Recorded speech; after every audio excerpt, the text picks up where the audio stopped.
You know, it's one of those sticking points in our now frequent sports debates. How do we value and compare big, high-pressure, late-game performances against consistent volume performances? So the player who turns up game after game, scoring points and making plays consistently to bring his team to the brink of title success, but then crumbles under the pressure of the big occasion. Remember now, these consistent regular season performances put the team in a position to win, while the other player is inconsistent during the season but delivers in the big moment.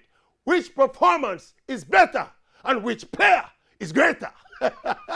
Sufficing to say that the consistent regular season performer puts down better quantitative numbers, while the big occasion performer puts down better qualitative performances, which means the regular season numbers might be more, but the bigger game numbers, while less, because of the pressure factor, are just as valuable.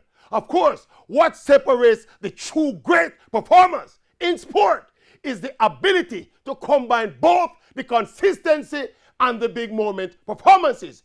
Those are the truly greats of sport. Those are the ones like Pelé and Michael Jordan and Usain Bolt and the maverick of this world. Yes. We are not normal people. Yes, we're not normal.